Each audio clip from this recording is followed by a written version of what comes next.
with, applications and fees and whatnot.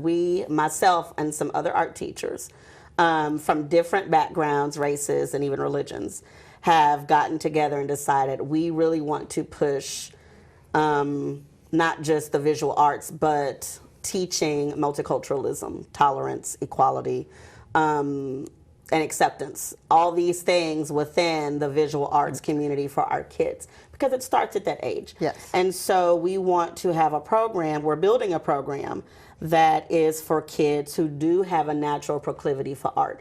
So one of the things we want to do is basically scout these kids. We want to go to different different schools, different campuses and programs, talk to the existing art teachers and see if they have students who already have this natural ability that we can help further along. And so we've actually been working with Prudential. There's a rep from Prudential. I had a wonderful opportunity to meet another woman. It was a great career woman. We just clicked. Mm-hmm. And she was at an event that Prudential was the largest sponsor of for women entrepreneurs. And so we kind of touched base recently, and I didn't even realize that's what the whole meeting was. We're just talking, and by the end of it, she said, "So what can we do for you?" Wow. And I just said, "What?" Wow. What do you have going on? What do you have that we can help? That can be based in the community. And one of the things that myself and other art teachers have noticed is that there are a lot of kids of color who have these natural proclivities. Even if you go to San Antonio, there's a large portion of the communities, the poverty-stricken communities, that have amazing natural talents. You'll see murals all over the cities, all over the buildings, even the hospitals there, and quite a few artists come out of there. So we're just looking at, Dallas may be our base, but we would like to expand that and expose the kids to other cultures, of course, even other cities, whether it's taking them on field trips. We even have the ideas of doing it's almost like an exchange program. It's the same concept where they can spend a few days to a couple of weeks on another campus in another city.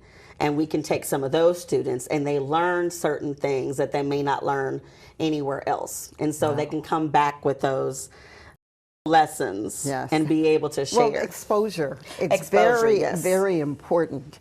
Well, I'm telling you, you're doing a lot of things all because you took the jump. Yes. All because you made the leap. Yes. And that's one of the things that I want my audience to understand, is that when you're looking to live the good life, it could be making that leap. Yes. But it may not be that leap. It may be a very small thing. It may be, as Zena did, starting a business on the side. Mm-hmm. I did that for many years, is having a business that you really love and do those kinds of things. So I really commend you for making that leap. Thank you. So, I'd like my people to know how to get in touch with you if they're interested in the programs that you have for kids, or if they would just like to know how can they do something, giving them encouragement on making their leap. Absolutely. You can reach me at houseofzena.com.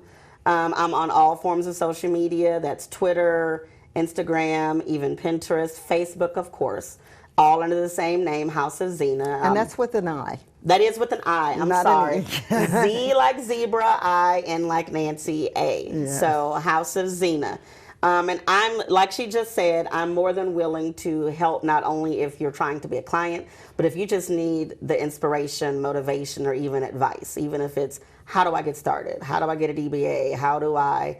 What's the first step? How do I even just go about getting the right email address or website? Yeah. I want to help other people make that leap. And it doesn't have to be like I did, it doesn't have to be that at all, so anything small, small to big, it's still a step. And some people may just want to say, well, I want to increase my hobby.